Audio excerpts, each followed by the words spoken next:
Buenas tardes, compañeritos. Gusto saludarles. Espero que todos estén bien y con el ánimo bien comprometido. Gusto saludarles.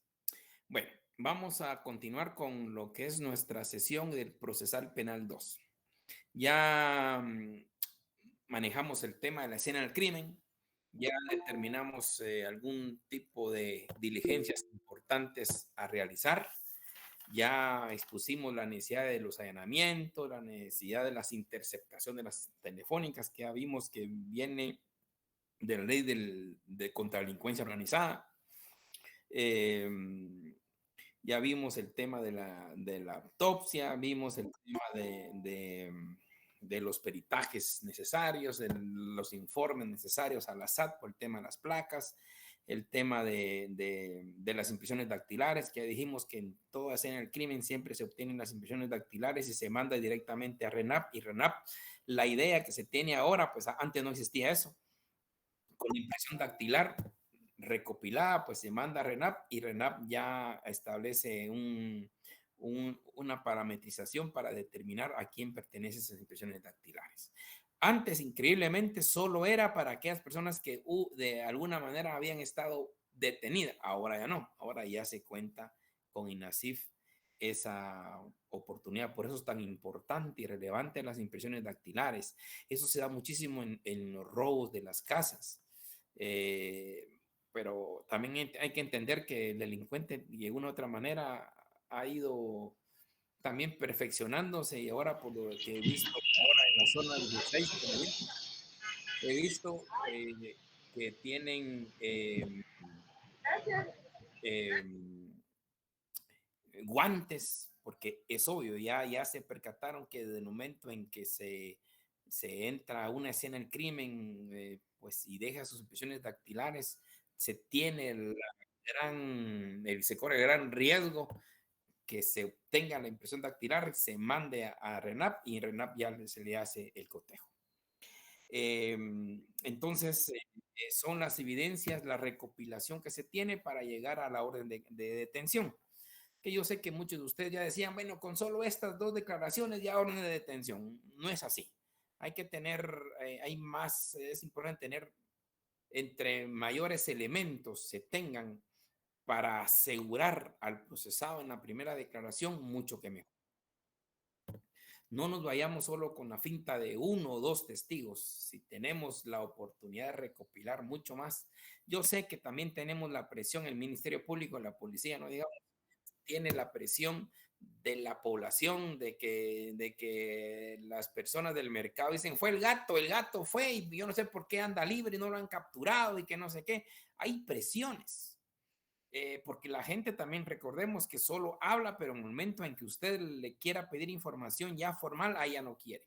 O sea, la prueba que la hagan otros, pero yo no. También nos enfrentamos, tanto el Ministerio Público como la policía se enfrenta a eso constantemente.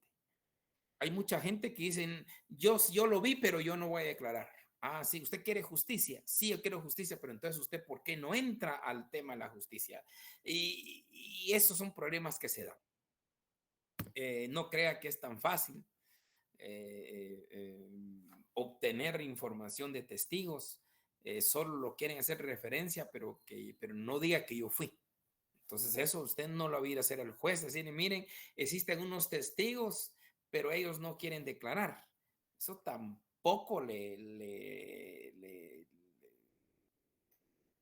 va a funcionar en la motivación probatoria que tiene que ser usted en imputación. Pero bueno, lo importante es ver todo este esquema preprocesal, que ahí entra la investigación de campo, entra la criminalística, la famosa criminalística, que es una ciencia lindísima, que son todos esos medios para recopilar, para forzar la imputación. Sobre la imputación vamos a hablar también. Entonces, vamos a imputar, pero para eso necesitamos tener todos los medios. Aquí quedamos pendientes. Es que se tiene que hablar, se quiere hablar un montón de cosas y no se da tiempo, pero por ejemplo, La primera declaración, como dijimos, la idea de los juzgados de turno es única y exclusivamente que exista una sola puerta de entrada al sistema de justicia y que un plazo de 24 horas se resuelva la situación jurídica del procesado. Se resuelva la situación jurídica del procesado. Recordemos que resolver la situación jurídica es emitir auto de procesamiento o falta de mérito. Eso usted ya lo sabe. Bueno, pero esos en teoría, porque aquí ya la práctica se divide en dos etapas. Y yo se los dije, en el interior, la inmensa mayoría del interior, solo una etapa existe. Se detiene la persona y hasta que el juez en día hábil, primero, segundo, tercer día hábil, lo manda a llamar para escucharle su primera declaración. O sea, tampoco se cumplen las 24 horas. La creación de los juzgados de turno en esa época es cumplir con ese plazo constitucional, cumplirlo. Pero nos encontramos con un problema ahora. El problema que nos encontramos es que cuando la persona es detenida en flagrancia, cuando es detenida en flagrancia no hay problema, porque si es detenida en flagrancia, definitivamente la, la, la, el juez lo escucha en flagrancia, en flagrancia. ¿En dónde está la flagrancia, compañeros? Perdonen. Aquí la idea es manejo código. Manejo código, manejo código, manejo código, manejo código. ¿Dónde está la flagrancia? Artículo 257. Muy bien. Excelente. Recordemos manejo código. La idea de todo el semestre es manejo código. Pero recordemos que el primer parcial, manejo código, de la fase preprocesal, fase preparatoria, fase intermedia, creo que sería del 1 al 345, creo yo.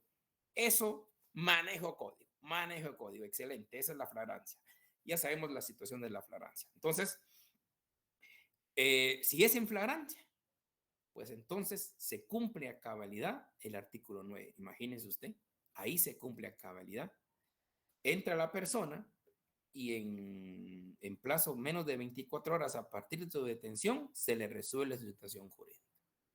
Ahora, ¿qué pasa cuando es por orden de detención, por orden de juez? Ahí las cosas cambian.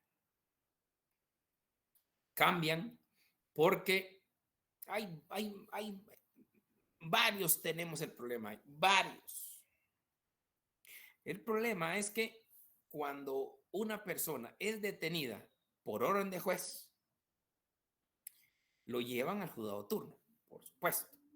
Pero ahí surge aquella famosa frase o diligencia judicial donde el juez solo le hace saber el motivo de su detención, nada más. Pero no le resuelve su situación jurídica. No hay interrogatorio, no hay primera declaración. Solo lo hacen comparecer al juez y ya como que judicializan prácticamente a la persona. Y se cumple aparentemente el artículo 9 de la Constitución. Pero realmente no se está cumpliendo con la Constitución, porque la Constitución habla interrogatorio, y ahí no hay interrogatorio. Ahí comparece la persona por orden de juez, se lo presentan al juez de turno, y el juez de turno lo único que dice, muy bien, se le al señor fulano tal, sí, fulano tal, usted tiene una orden de captura por tales delitos, en consecuencia yo lo dejo en la misma situación donde se encuentra, y para que preste su declaración el día que el juzgador que giró la orden lo mande a citar. Solo le hacen saber el motivo de su detención. Y aquí se nos vuelve un conflicto porque no estamos cumpliendo con el artículo 9. No lo estamos cumpliendo. Pero ¿qué problemas hay? El problema que hay es que el Ministerio Público establece que ellos no tienen la capacidad porque el fiscal que se encargó de solicitar la orden de captura es otro. Y en cambio el fiscal que está en juego de turno son solo para flagrancias, pero ya con una detención ya su expediente lo tiene otra fiscalía. Cómodo, ¿verdad? Cómodo. Y el juez dice lo mismo. Yo tampoco conozco este caso porque este caso fue, el expediente lo tiene el juzgado, el juez quinto. Y él fue el que giró la orden de captura y como consecuencia él es el que tiene que resolver la situación jurídica. Y es ahí donde ustedes me preguntaron el martes, ¿y por qué se da que pasan una semana, 2 semanas inclusive, 2 semanas en carceletas sin que se le escuche su primera declaración? Esa es la respuesta, porque es por orden de captura. Y qué triste, porque la idea original era que los juzgados de turno iban a resolver la situación jurídica inmediatamente, independientemente que el juez cuarto, el juez quinto, el juez séptimo la haya girado la orden de captura, teníamos que tener todo el enlace informático para que yo como juez de turno, perfecto, yo tengo la obligación de escucharlo en plazo de 24 horas. Entonces, yo le entro a la primera declaración y ¿qué expediente necesito? Si de todas maneras el que va a imputar va a ser el Ministerio Público y yo solo voy a dirigir la imputación y al final de cuentas voy a determinar si existen elementos suficientes para ligarlo o no ligarlo proceso. Que contra mi resolución pues se puede apelar, ¿no? Entonces, pero no, dijeron no, que sea el juez encargado. Ahora, buscando y buscando un fundamento, porque no tendría que existir fundamento para esto, porque efectivamente hay un incumplimiento constitucional, pero hay imposibilidad material y esto no digamos en el interior. En el interior creo que sale hasta más cómodo ahí por orden de detención, porque una vez se lo llevan al juez. En cambio, acá, ¿no? Al orden de detención, olvídese, se corre el riesgo y no digamos que sea un viernes, olvídese. El juez que giró la orden de captura posiblemente lo escuche hasta el miércoles o jueves de la semana siguiente, si bien le va. Si no tiene esas audiencias gigantescas que hay, de mala manera, a mi parecer, en primera declaración. A eso era lo que quería. Bueno, el 258 del procesal penal, 258 del procesal penal, ahí donde se medio justifica este tema. El último párrafo dice, en estos casos, el aprendido será puesto inmediatamente a disposición de la autoridad que ordenó su detención o del encargado de su custodia. Es la única base que podemos tener, bueno, que el juez que le giró la orden de captura es el que lo tiene que escuchar. Es la única base, pero recordemos que el espíritu constitucional no es ese. El espíritu constitucional es que detenida la persona en un plazo máximo de 24 horas tiene que ser interrogado judicialmente. Debe de ser imputado. Eso es lo que creo que es lo más correcto y es lo que tenemos que lograr alcanzar. Hoy día no se puede. Hoy día vicisitudes, que el fiscal, que el juez y por fin hay que se quede en la carceleta y que tenemos carceleta. Ya en el interior ya le contaré en dónde los mandan, en el centro preventivo donde están todos, hasta que el juez lo mande a llamar. Esa es una realidad, como decía un amigo por ahí, es la verdad verdadera. Bueno, entonces, ¿cómo se podría alcanzar esto? Es fácil, don Gustavo. De hecho, yo lo estoy, si es franco, no me gusta aquí presumir de nada, pero los que iniciamos con los juzgados de turno, esto lo iniciamos en el año 2004, en el año 2008. Perdón, 2004 lo iniciamos.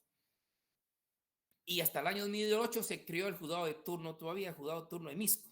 Me recuerdo yo, Misco y la Antigua. Y la idea era esa, una sola puerta de entrada al sistema de justicia y respetar los plazos constitucionales. Esa era la idea. El problema es que se fue disipando todo esto y yo más creo, quizás voy a decirles un asunto que a muchos no les va a gustar, pero ese es mi punto de vista. Creo que se tergiversó mucho la primera declaración y eso vamos a ver ahorita. la primera declaración, se tergiversó. En las primeras declaraciones se tardaron demasiado. Las primeras declaraciones parecían debates. Ustedes se recordarán, pero la gente aplaudía eso, cosa que no puede darse. En las primeras declaraciones presentaban audios, presentaban videos. Eso parecía debate. Perdónenme, jovenazos, pero primera declaración no es debate. En primera declaración no hay que reproducir los videos. En primera declaración no hay que reproducir todas las... Se pasaban, no sé si ustedes se recordarán, se pasaban hasta 3 horas oyendo los audios. En primera declaración. No. Tergiversaron todo. Yo sé que hay gente que le gusta, no le gusta, pero las personas, los jueces que tergiversaron esto, eso no era primera declaración, eso no era un debate. Y ojo, y se corre riesgo que como fueron diligencias ya trasladadas judicialmente, ya se reprodujeron. Y esas son evidencias que únicamente se tienen que reproducir en debate. Pero yo creo que era parte del show, hacer un show mediático en la justicia, que a muchos les lo aplaudían. ¡Hala, miren, si ahí está la voz, no sé quién, mire, pero si mire lo que dijo! No, eso no es un circo. Eso era técnico. Y una primera declaración debe ser lo más sencilla. No es un debate. Yo les pregunto a ustedes, ¿en dónde se reproduce la prueba? ¿En dónde? ¿Dónde, jóvenes? Con confianza, hombre. Hay una audiencia para las pruebas que se generan. ¿En dónde? ¿En dónde se reproduce la prueba? ¿En dónde? ¿En qué fase del proceso? ¿En qué parte del proceso? En la parte de que se hace de apertura de pruebas. Intermedia. No. ¿En dónde, jovenazos, se reproduce la prueba? ¿En dónde se produce la prueba? ¿En dónde? ¿En dónde se va a producir la prueba? No se va a producir, se va a reproducir. Se va a evaluar la prueba. ¿En dónde? ¿En qué etapa? Antes de la presentación del acto conclusivo. No, me extraña, jovenazos, también. En el debate, Lic. ¿Cómo? El debate. Don Josué, así es. Igual el otro compañero que contestó por escrito, así es. Por favor, jovenazos, el único lugar, y recuérdenlo para toda su vida, el único lugar donde se reproduce la prueba es en el debate. Antes no. Antes solo si es prueba anticipada. Si es anticipo de prueba, sí. Pero ojo, recordemos que el anticipo de prueba tiene que llevar todos los elementos de contradicción. Y como tal hay que analizarla. Pero ojo, lo que se hizo en estos años, últimos 10 años por ahí, yo lo veía y me daba una tristeza ver que la primera declaración se convertía en un show mediático donde reproducían pruebas. Grave. Y lo peor que muchos creen que así es. Primera declaración no se produce prueba, jóvenes. No se produce prueba. La reproducción de pruebas se da únicamente en el debate. Por favor, eso guárdenlo para toda su vida. Se los decía con tranquilidad porque estaba yo seguro que la inmensa mayoría sabía que que la prueba únicamente se reproducía en debate. No en ningún otro lugar se reproduce la prueba. Solo por la excepción de la prueba anticipada.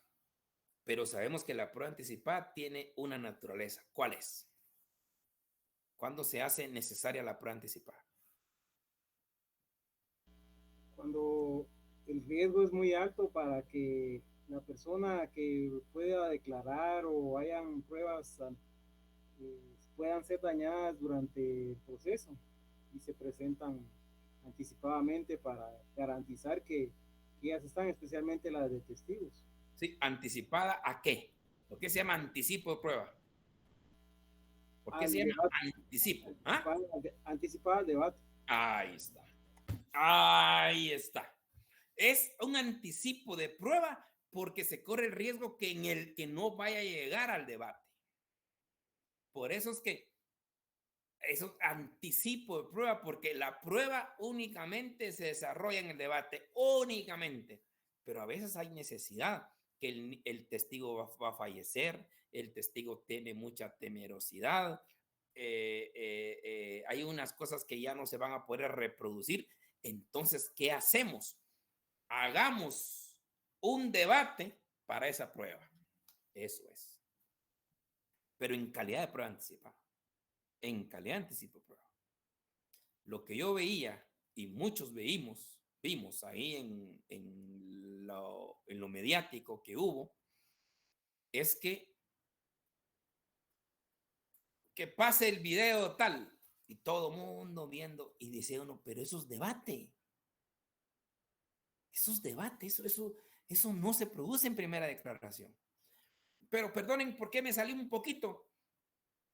Porque esa es la explicación que por qué mucha gente se está hasta 10 días, 15 días en las carceletas, porque hay un show en primera declaración que no avanza. Yo me recuerdo que hubo casos que tardaron más de 30 días una primera declaración. Más de 30 días. De personajes famosos, ustedes ya sabrán quiénes son. Más de 30 días de una primera declaración. Esto no tiene nombre. Si la primera declaración no es un debate, la primera declaración es una audiencia que solo sirve para dos cosas: ligar o no ligar a la persona, nada más. Que existen elementos suficientes donde el quantum probatorio debe una probabilidad. ¿Para qué reproducir 30 horas de conversaciones? ¿Le parece lógico? Máxime cuando hay delitos, perdónenme usted ya sabe, hay delitos que por nada en el mundo le van a dar medida sustitutiva. Entonces, esos shows de 30 horas de escuchar audios, perdónenme, esto se hubieran escuchado hasta en el debate, como debe de ser. Máxime los audios, aquí no hay pena de anticipada, que si eso ya está claro, ya solo es para que se reproduzca en debate. Don Alan, cuénteme. Entonces, para comenzar a juez, solo se le lleva la lista. Mire, tenemos el video X, el video 36, la escucha 50. Y eso, ahí vamos, don Alan. Ahorita vamos. Ahí usted tocó un tema importante, don Alan. Eso es. Ahorita vamos a eso. Muy bien. Entonces, entramos ya después de la orden de captura. Se va al juez corresponde. Entonces el juez ya entramos a la primera declaración. Recordemos artículo 9 de la Constitución. Primera declaración, el interrogatorio judicial, plazo 24 horas. Usted como juzgador tiene ese plazo para la primera declaración. Esa primera declaración, ustedes saben qué artículos son los que emanan la primera declaración. Artículos del procesal penal. ¿Qué artículos son? 87. No. El artículo 81 al... Ahí está. 81 y 82, don Brian. 81 y 82. Esos artículos que no se nos olvide. 81 y 82, 81 y 82, 81 y 82. El 81 y el 82, amarramos el 81 y 82 y tenemos la audiencia de primera declaración. Que esa la vamos a ver. Vamos a pasar los videos también. Bien. Entonces, 80 y 81 nos habla de la primera declaración. Esa primera declaración, como ya se los manifesté, bueno, yo no se los manifesté, ustedes lo saben. La primera declaración tiene como finalidad ligar o no ligar a proceso a la persona. Ahorita vamos con preguntas sencillas. Después de escuchar al detenido y el interrogatorio correspondiente, el juez tiene que decidir ligar o no ligar. Si liga, ¿qué auto emite? Pregunto. ¿El auto de procesamiento? Auto de procesamiento, excelentísimo. El auto de procesamiento. Pero si el juez considera que no existen suficientes indicios ni para ligar a proceso, ¿qué emite? Falta de Falta de mérito. mérito. Excelente, la falta de mérito. ¿El auto de procesamiento en qué artículo está? 320. Excelente. ¿Y la falta de mérito?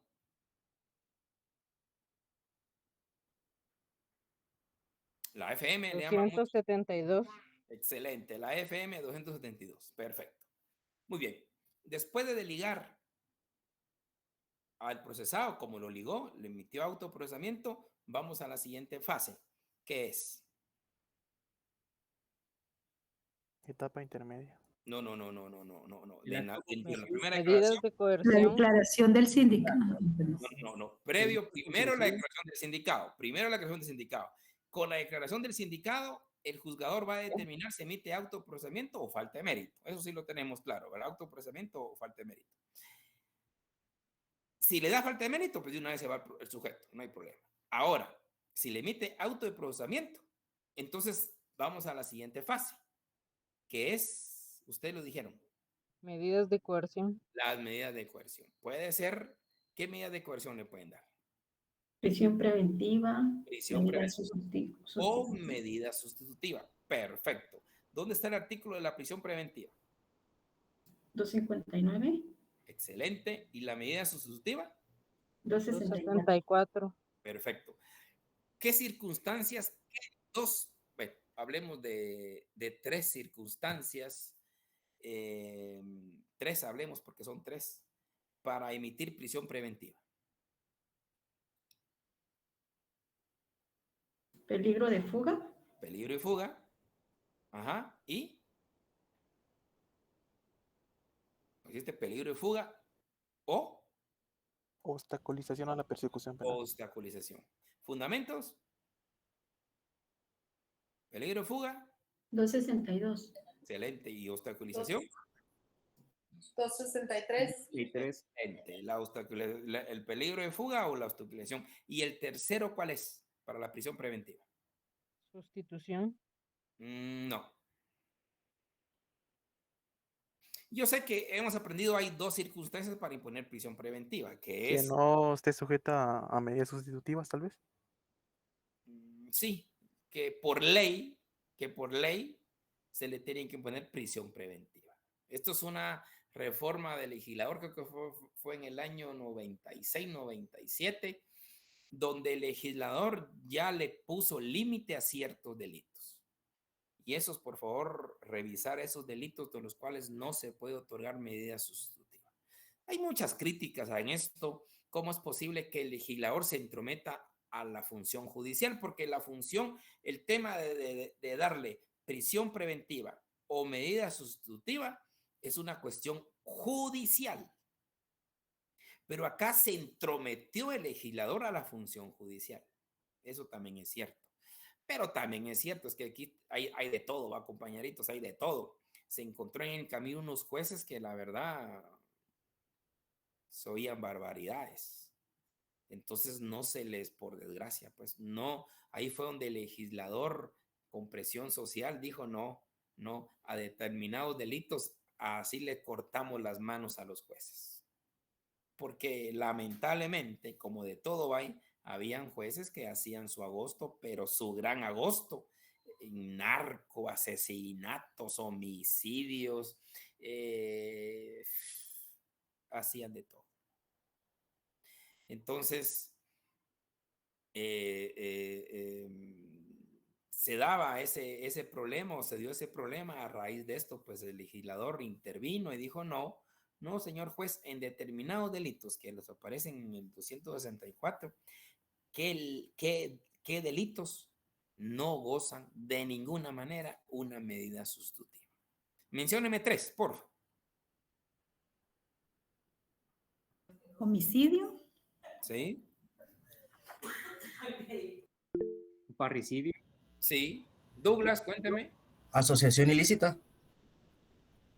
No, filiación ilícita, sí. Calificada. Ok. ¿Cuál? Violación calificada. Sí, la violación no tiene medida sustitutiva. Entonces, eso ya por ley, el legislador prohibió las medidas sustitutivas. El problema es que ahí encontramos otras cositas. Un ejemplo ahorita, que alguien dijo ahí homicidio. ¿Qué pasa si, y se ha dado casos, usted mató a alguien en defensa propia? ¿Qué pasa?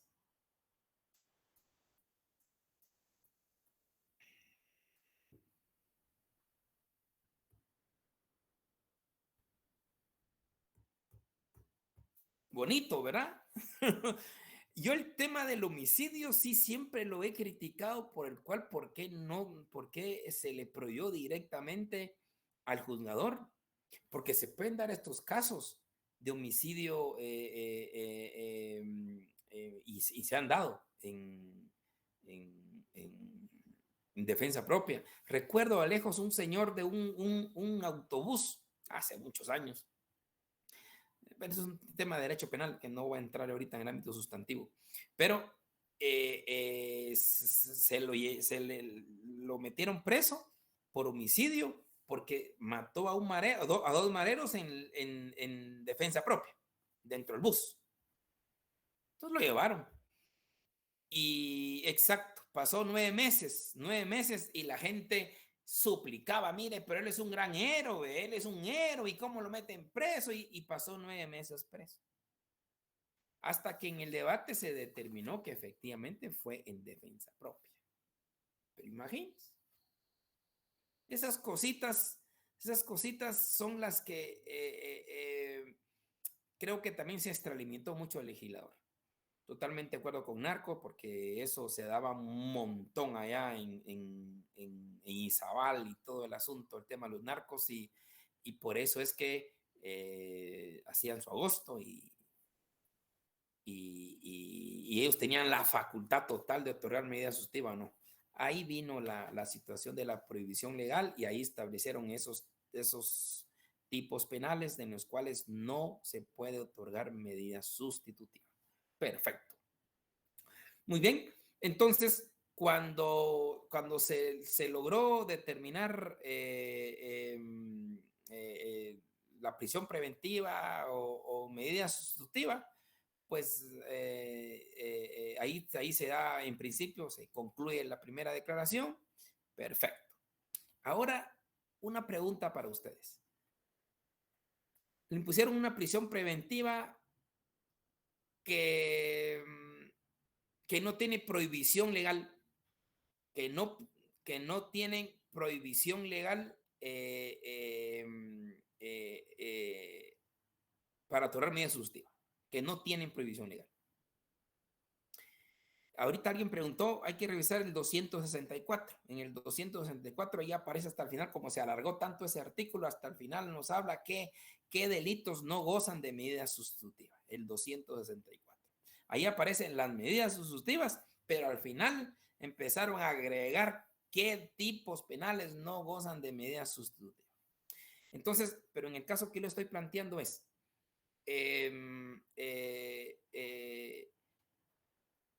a la persona se le emitió prisión preventiva por delitos que no tienen prohibición de medidas sustitutivas.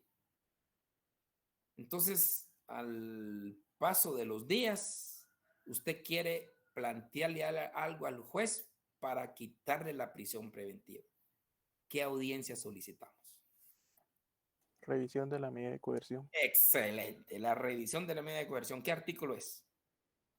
276 y 277. Excelente, esa es la revisión de la medida de coerción. O sea, usted como defensor o como procesado, usted puede solicitar al señor juez una audiencia de revisión de la medida de coerción, con la idea de que le revise la medida de coerción y le va a dar una medida sustitutiva. Ahora veamos el otro tema. A usted lo ligaron por homicidio, o a una persona lo ligaron por homicidio, pero fue homicidio en estado de emoción violenta. ¿qué es lo que debe de solicitarle usted al juez? Reforma del auto de procesamiento. La reforma, ¿en qué artículo está la reforma del autoprocesamiento? 320, segundo párrafo. 320, segundo párrafo. Compañeros, yo sé que don Josué me está contestando, pero no estamos de acuerdo con el resto, ¿verdad? Porque no me voy a ir solo con José, y yo no sé si solo José es el que está bien al tanto de esto. Con el resto estamos bien. ¿Jovenazos? Sí, licenciado. Ok, ok. Entonces, 320 para solicitar la reforma del auto de procesamiento. Sí, doña Débora. Sí, buenas tardes, licenciado. ¿Podría repetir los artículos para revisión de medida de coerción? Es Por favor. 320. La revisión de la medida de coerción es 320 y la revisión de la medida de coerción es 277. Gracias. Eso es importante, doña Débora, eso es importante, sí, y hace bien. Es que no me voy solo yo con alguien y el resto. Bueno. Ahora, después de ya haber pedido una revisión de medida de coerción, una reforma de procesamiento, a veces el procesado quiere declarar otra vez. ¿Qué tenemos que pedir ahí? No sé si sería lo correcto, pero una ampliación a primera declaración. Ampliación a primera declaración. ¿En qué artículo lo podemos fundamentar?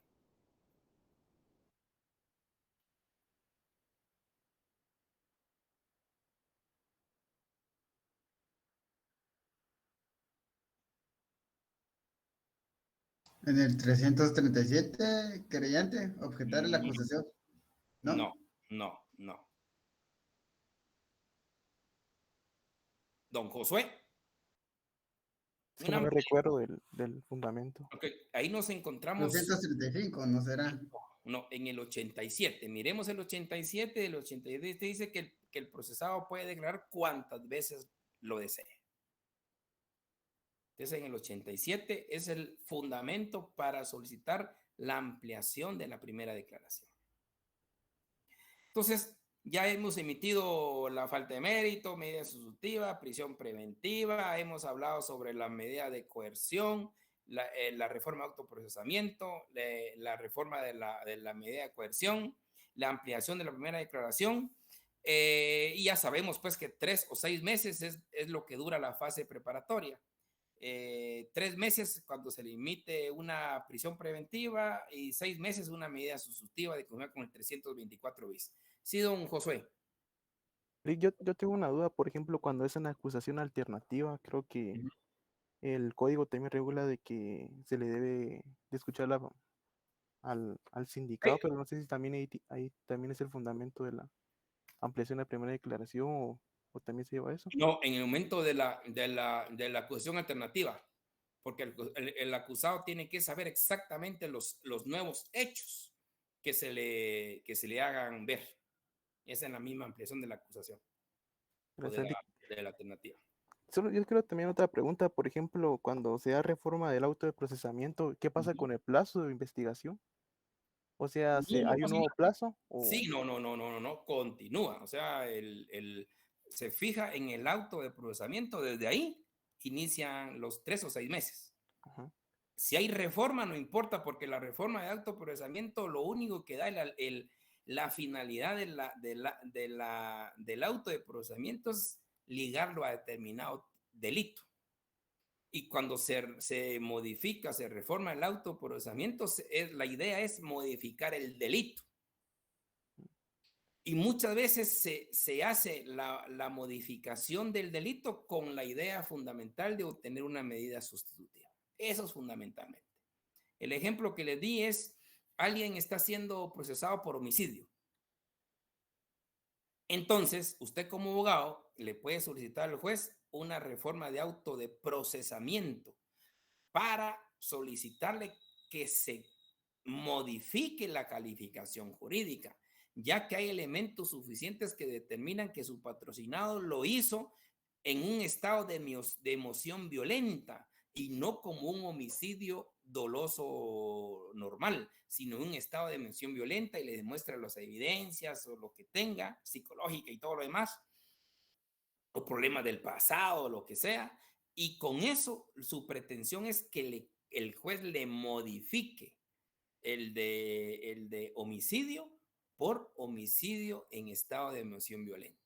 Entonces, si el juez accede y declara con lugar la modificación del autoprocesamiento, ahí usted solicita por la concentración procesal, solicita la medida sustitutiva, porque el homicidio en estado de omisión violenta sí no tiene prohibición del 264. Licenciado, es como el caso de aquel joven que atropelló a los de aquel instituto.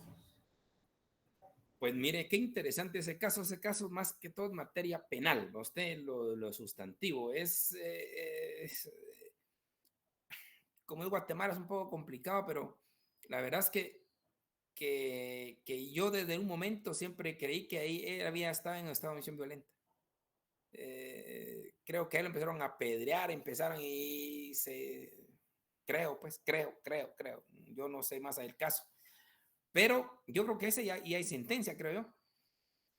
Sí, Pero creo que sí. El efecto, la causa fue grave porque mató 2 niñas y todo lo demás, pero las circunstancias en las cuales se dio todo, por eso siempre he dicho, uno como juzgador debe de colocarse en los zapatos de la persona quien está siendo juzgada, con las circunstancias, modo, condiciones que tiene en ese momento que cometió el delito. Porque no es lo mismo juzgar en su casa, usted en su sala, sin colocarse en el lugar de los zapatos de la persona, a colocarse en los zapatos de esa persona. Porque recordamos que era un muchacho que de plano también tendría sus cosas de imprudente y lo que sea, pero nunca con ese ánimo de matar a una persona. Y yo creo lo que puede tener una línea gris, como siempre tienes el dolo eventual, ¿verdad? Si se prueba que no hubo dolo directo, pero si hubo dolo eventual, entonces sí entra como homicidio.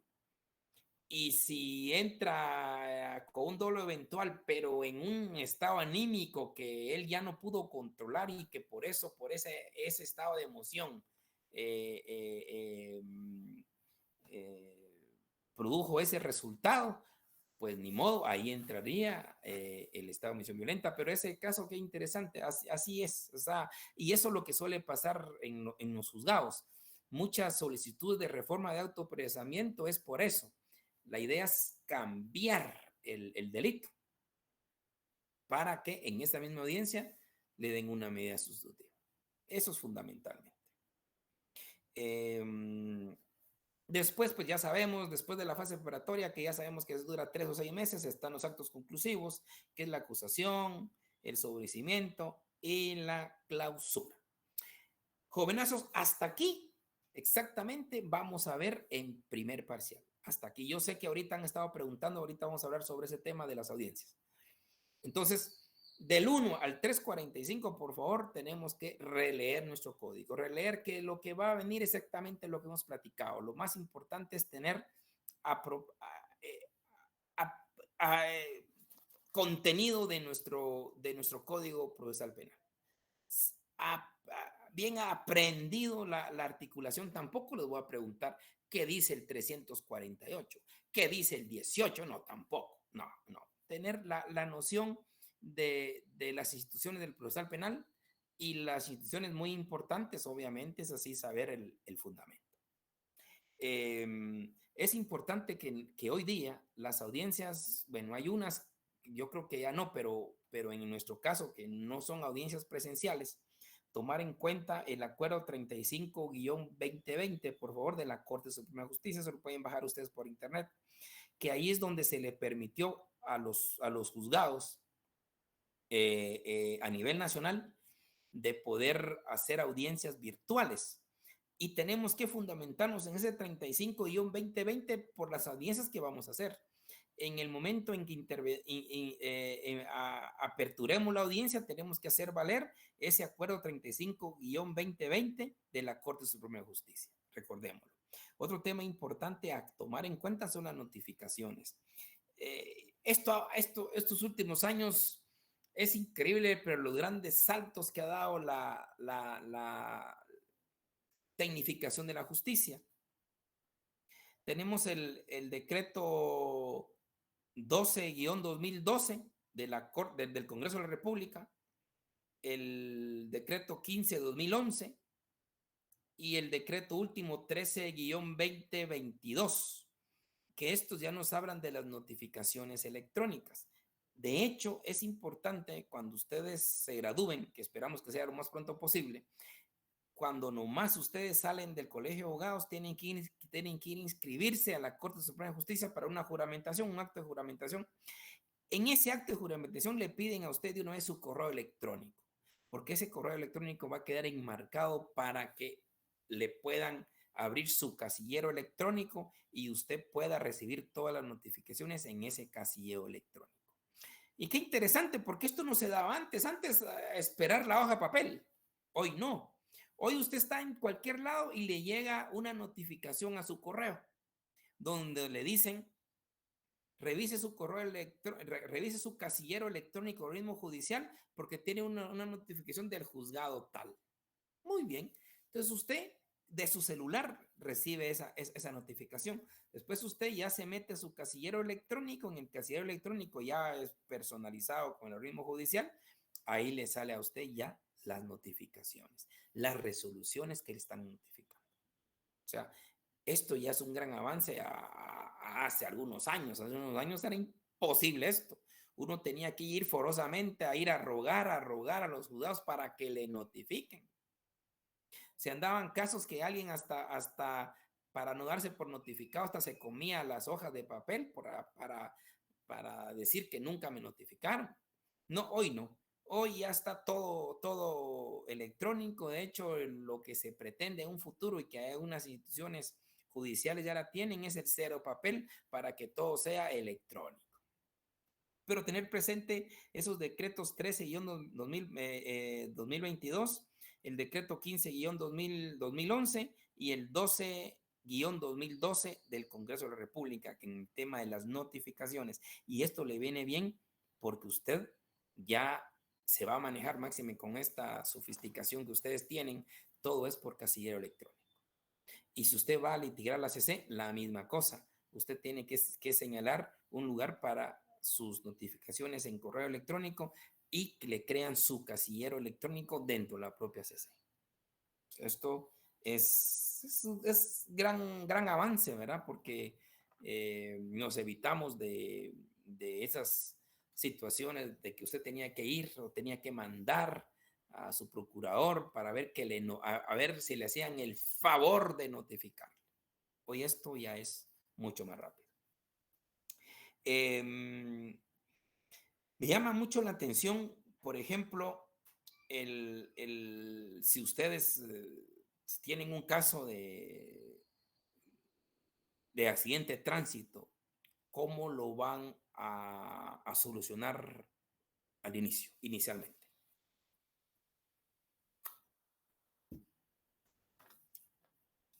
Depende si hay muertos o heridos. No importa. Bueno, si no hay muertos, entonces sí, si hay, por ejemplo, si hay muertos, se llevan al sindicato a torre tribunal, ¿verdad? Supongamos. Pero si solo hay heridos, se daría un arresto domiciliario de conformidad con el artículo 164 bis. Hoy sí me falló, don Josué. ¿Qué otro quiere opinar? Por favor. Sin problema. Y cuando hay un accidente y uno está involucrado, la policía sí actúa. Especialmente puede ser de tránsito o puede ser Policía Nacional. Cuando llega la Policía Nacional, ellos empiezan a tratar de judicializar el caso, especialmente si hay sangre.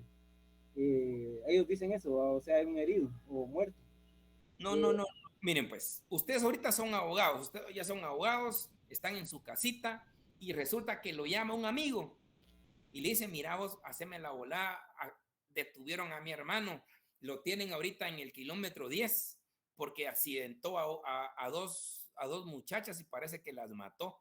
¿Cómo lo hizo? Él iba en el carro y aquel no iba bolo, iba con su licencia, iba todo bien y no sé qué pasó y se les atravesaron y las accidentó y creo que están muertas. ¿Qué hacen ustedes? Doña Laura. Y no se actúa por daños y perjuicios. No, porque hubo muerto.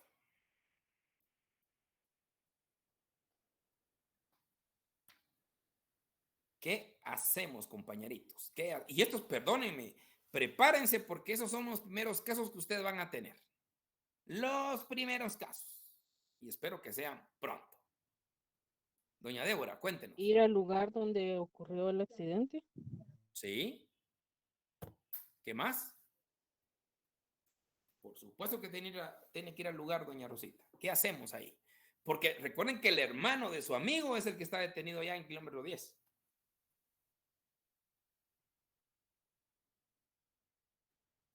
¿Qué hacemos? ¿Qué hacemos? ¿Qué hacemos?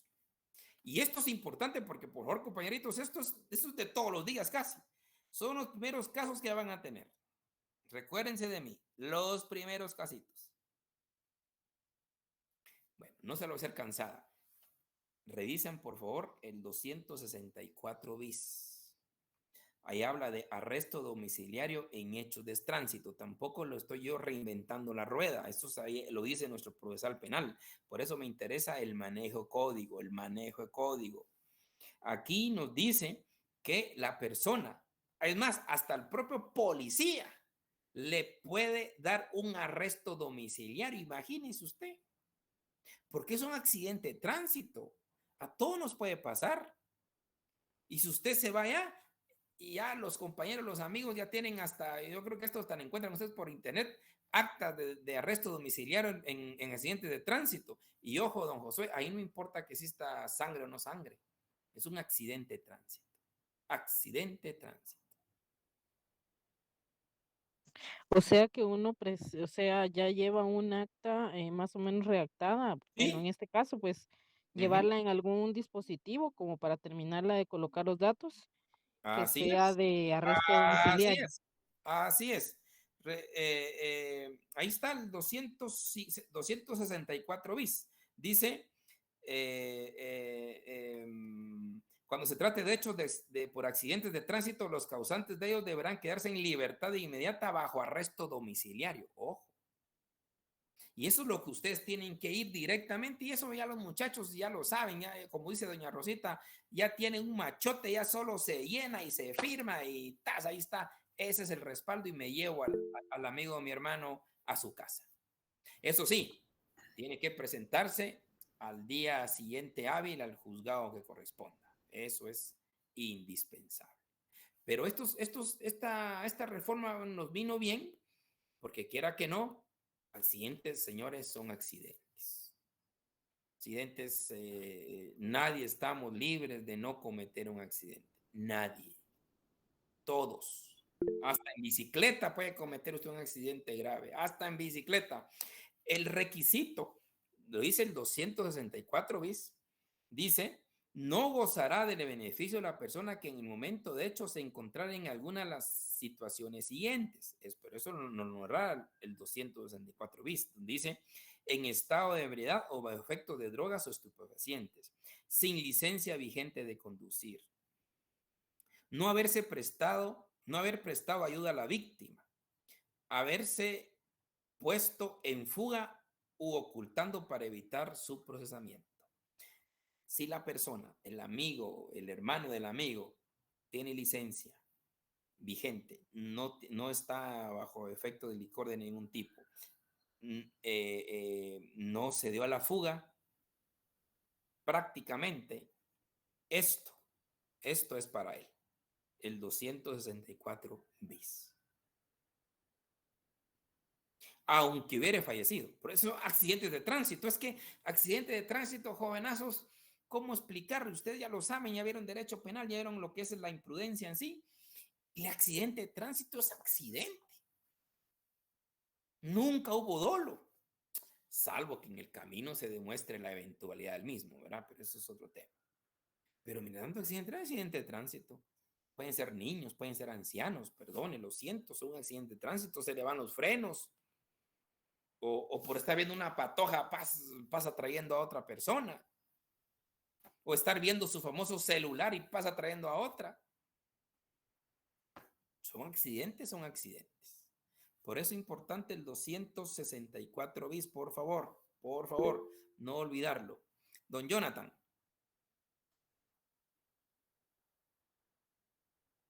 Ok. Ahora, ¿cómo obtenemos, aparte de que la persona salga en libertad y se va a su domicilio, cómo obtenemos el vehículo? Es un tema también importante, que es un tema de todos los días. Los que se van a dedicar al ámbito penal, eso créanme, señores, el 264 bis ya visto, eso se lo tienen que aprender de memoria, porque ahí es clave para el arresto domiciliario en accidentes de tránsito. Y la devolución de vehículos es otro tema que viene todos los días devolución de vehículos. ¿Qué hacemos para la devolución del vehículo?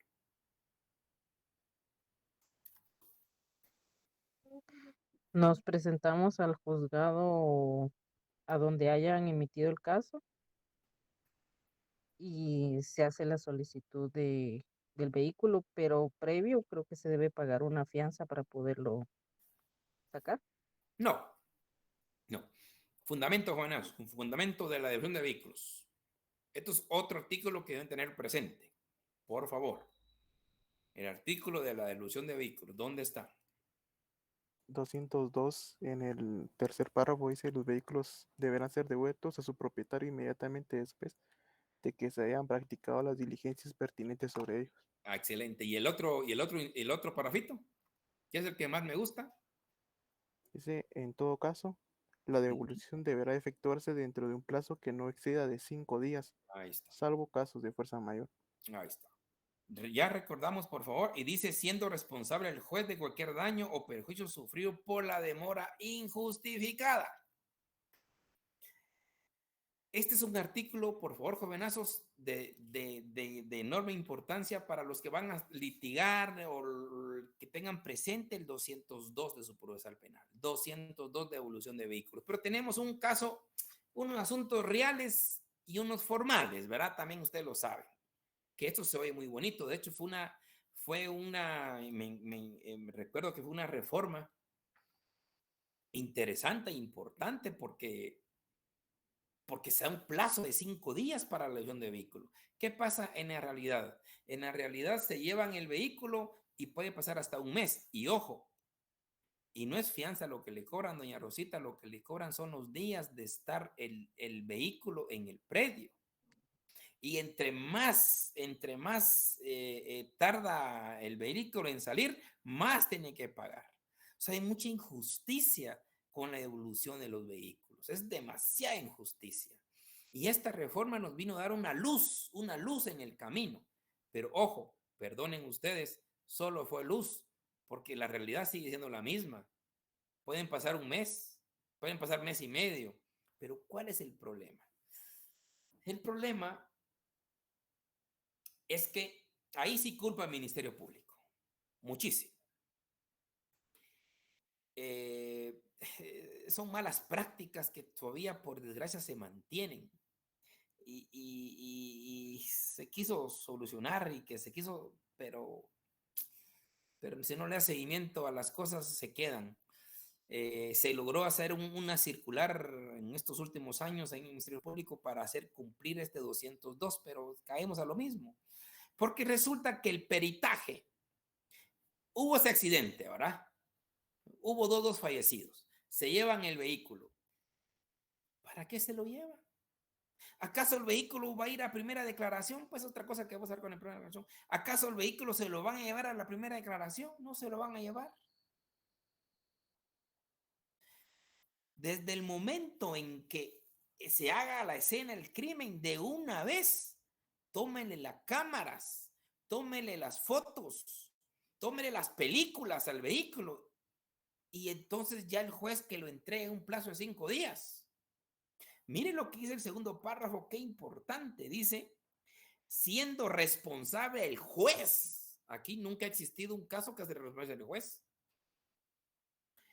de cualquier daño o perjuicio sufrido por la demora injustificada. Mire qué interesante esta reforma. Ustedes son los futuros, son los portavoces para que se haga efectivo este 202, siendo el juez el responsable. 202. Esa reforma fue importante para presionar, pero no, el juez lo que dice, señores, yo no lo puedo entregar hasta que no se haga el peritaje. Entonces, ¿por qué no se hizo el peritaje en escena del crimen, hombre? ¿Y sabe cuál es el peritaje? Usted se va a asustar. Bueno, no sé si alguno de ustedes tuvo o ha tenido una experiencia con esta naturaleza. Pues no lo puede explicar mucho mejor, pero en la vida profesional lo que uno se encuentra es, uno va a solicitar la devolución de vehículo y le dicen no hasta que se haga el peritaje. Usted se lleva la idea de un peritaje. ¿Qué van a hacer en el peritaje? ¿Qué le van a sacar impresiones? ¿Qué van a hacer en el peritaje? ¿Y sabe qué es el peritaje? Uno se va de espaldas, tomarle fotos nada más. Le toma fotos al carro de afuera, de adentro, del motor, del chasis, y ahí está. Ese peritaje, jóvenes, háganlo en la escena del crimen, hombre. No. Y entonces esa es la justificación por la cual el juez no cumple con el 202, porque no se ha hecho los peritajes. Y eso es lo que suele pasar. Nunca se hacen los peritajes.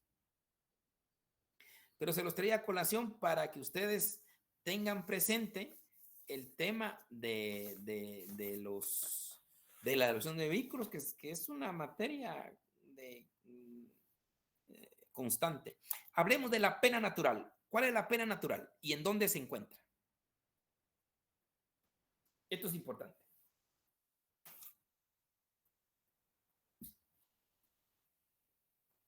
Pena natural.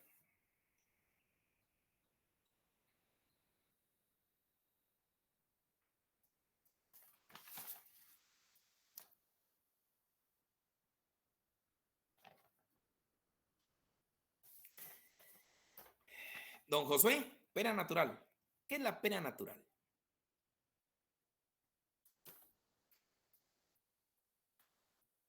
Bueno, el silencio otorga. Pena natural, señores, lo encontramos en el artículo 25. Vamos a ver. Sí, el artículo 25, numeral 5. ¿Qué significa el artículo 25, numeral 5? Esa es la pena natural.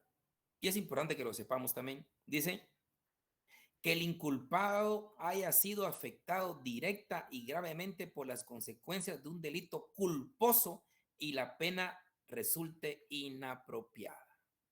¿Cuándo se da esta pena natural? La pena natural se da, lo que dice aquí en este, y por eso goza automáticamente del criterio de oportunidad.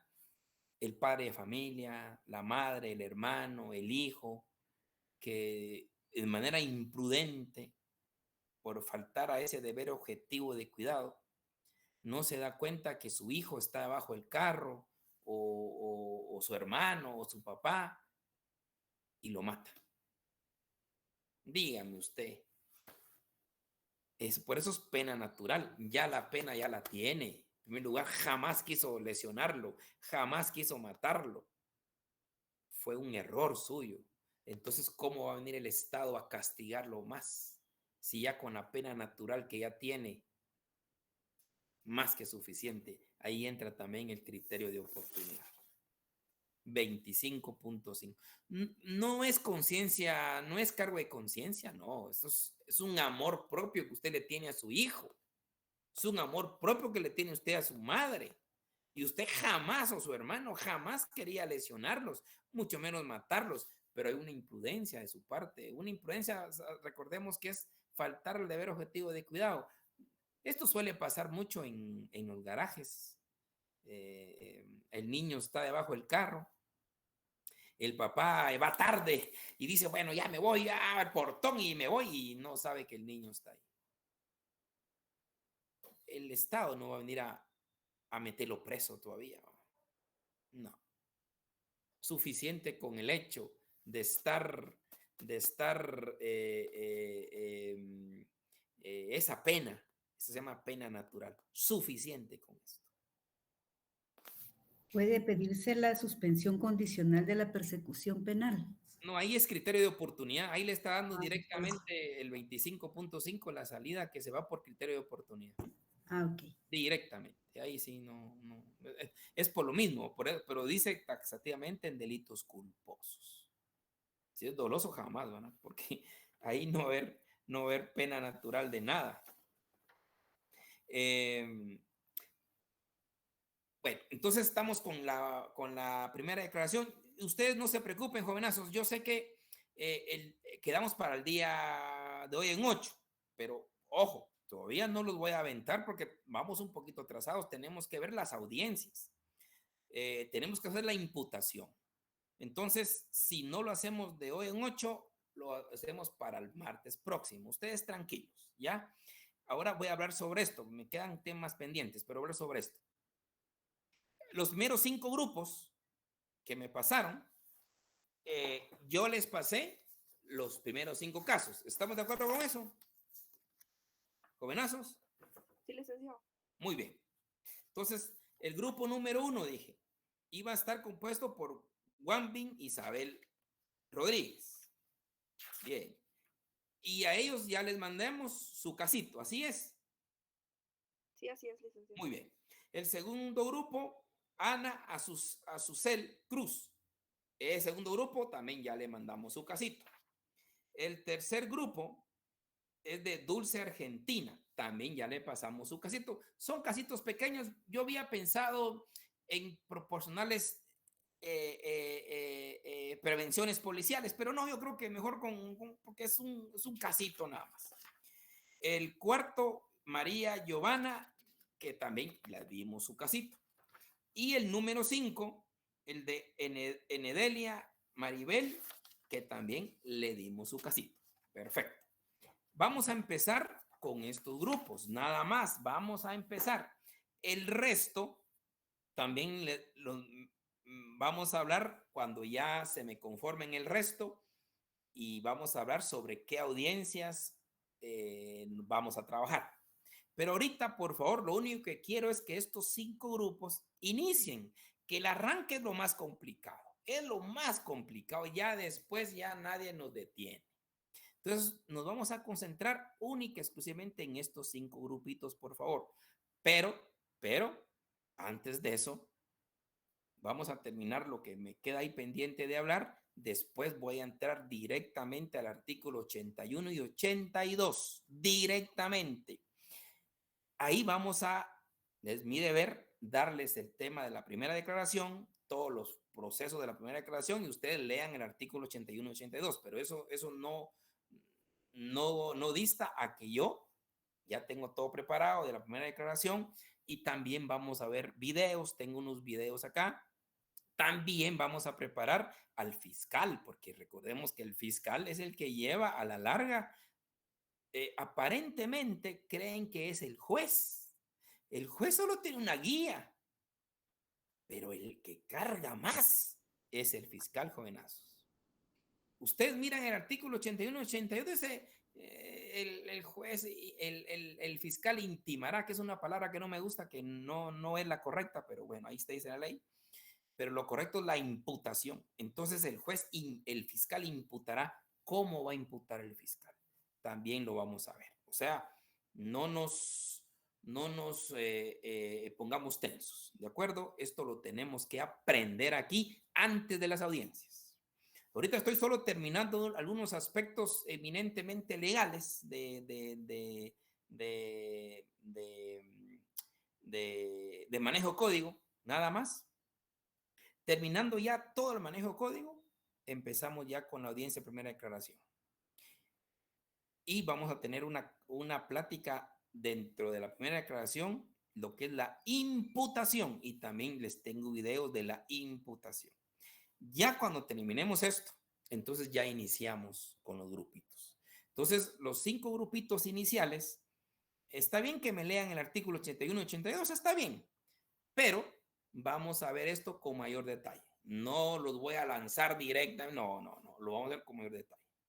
Y lo que a mí más me preocupa es la teoría del caso y la imputación, que la vamos a ver aquí. No se preocupen. Si no nos da tiempo, pues no nos da tiempo, pero lo vamos a hacer. Y después ya arrancamos a puras audiencias. No se preocupen, pero yo antes de lanzarlos a las audiencias, tengo que darles el adoctrinamiento en la primera declaración de las audiencias que ustedes ya saben, los modelos de las audiencias y los videos para agarrar ya una idea. De hecho, bueno, ahí lo vamos a ver, una audiencia que también se hace por esta vía, y eso es lo más importante. ¿Estamos, compañeros? ¿Tienen alguna duda por ahí? Todo bien, licenciado, muchas gracias. Muy bien, va. Ustedes tranquilos. Gracias, licenciado. Disculpe. Tranquilos, que De los todos 6 vamos que vamos a estar en los grupos. ¿Qué manda? Gracias, disculpe, de los 6 que integramos el grupo, digamos, cada uno va a tener un papel, digamos, van a haber como 6 protagonistas. Digamos, Sí, uno va a ser fiscal, otro va a ser defensor, otro va a ser imputado, otro va a ser juez, uno va a ser querellante y el auxiliar de audiencias. ¿Ya? Está bien, cabal 6, ¿verdad? 6 integrantes. Exacto. Y 6 papeles, se podría decir. Exacto. Gracias. Entonces, pero con base en el casito que les di. Entonces, con base en el casito, el juez dirige la audiencia, el fiscal imputa, vamos a ver un tema de la imputación, y de ahí se desarrolla la audiencia. No es gran cosa, la verdad no es gran cosa, pero sí hay que practicar. ¿Estamos? ¿Jovenazos? Sí, licenciado. Gracias. Por favor, lo que sí necesito es que me sigan leyendo su procesal penal. Ahorita en el primer parcial, del artículo número 1 otra vez al 345, que es lo que abarca toda la etapa preprocesal, fase preparatoria y fase intermedia. Por favor, necesito ese manejo código. Lean su código y lean su código. Subrayen su código. Un artículo acá que tiene relación con otro artículo, eso háganlo, que les va a servir. No solo en para ganar el curso, no solo eso. También les va a servir para su examen técnico profesional y no digamos para el ejercicio profesional. Por favor, ahorita a leer del 1 al 345, del 1 al 345, eso concretamente. Y también si me leen la ley del crimen organizado, por favor, ley de crimen organizado y la ley de los juzgados de mayor riesgo. Nada más. Tenemos que saber cuáles son los juzgados de mayor riesgo, quién solicita los juzgados de mayor riesgo, la competencia de juzgados de mayor riesgo, la ley del crimen organizado, que también tiene algunos tipos penales, especialmente el tema de las diligencias estas de investigación. Fundamentalmente eso. Y recuérdense leer siempre su Código Procesal Penal, la acción pública y la acción en instancia particular y la acción privada. Son fundamentales volverles a leer esto. Así que del 1 al 345, la ley del crimen organizado y la ley de juzgado de mayor riesgo. Por favor. Por favor. ¿Estamos? Sí, licenciado. Va, pues. Buenas tardes. Cuidan.